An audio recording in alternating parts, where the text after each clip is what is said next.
Welcome back to Your News Now Sports. I'm Adam Solomon. It's week 7 of high school football. Teams are beginning to separate themselves from others, including tonight's matchup between Bath and Salina. Our Dwayne Scott caught up with both head coaches ahead of kickoff. Thanks, Adam. I'm here in Salina for a WBL matchup that should be a good one between Bath and Salina. Bath is a game up on Salina in the conference standings, but it's worth mentioning that Salina is 4-1 in the last 5 meetings between the two. Let's start with Bath. Coach, you guys ran into a wall last week. You guys were unexpectedly shut out at home, 26-0 versus Ottawa Glandorf. What exactly went wrong, and what were some of the lessons learned from that game?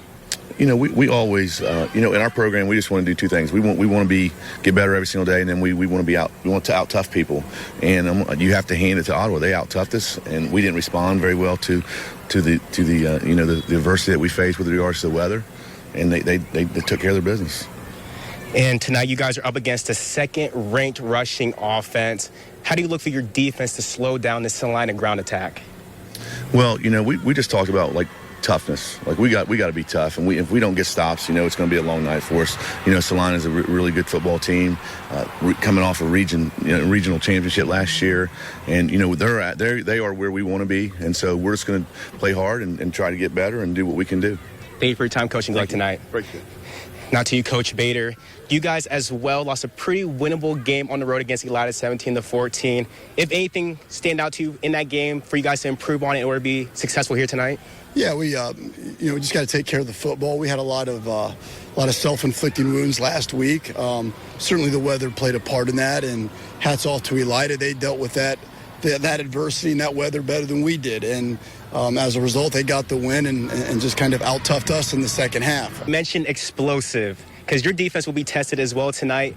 Bath is leading the conference in points per game, averaging 35, as well as they like to air out the football. So how will you look for your defense to limit this prolific Bath offense? Yeah, well, they're spread, and the first thing you've got to do is you still got to stop the run. They got a very quick running back.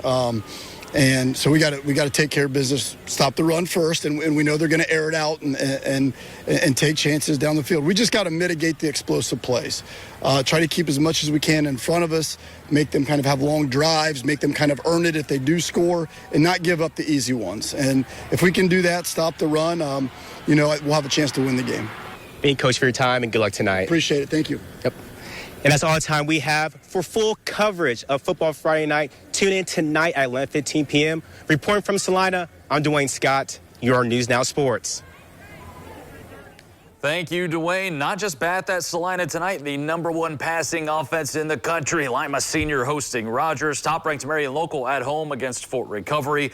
#1 Coldwater travels to St. John's. St. Mary's at Shawnee. Van Wert at Ottawa Glandorf in the WBL. 2 top teams in the BVC, and Pandora Gilboa travels to Liberty Benton. OSU commit Tavian St. Clair and the Bell Fountain Chieftains are at home against Tecumseh, and we'll also have highlights and scores not only from these matchups, but the rest of our 60-plus high schools football Friday night, 11:10 tonight.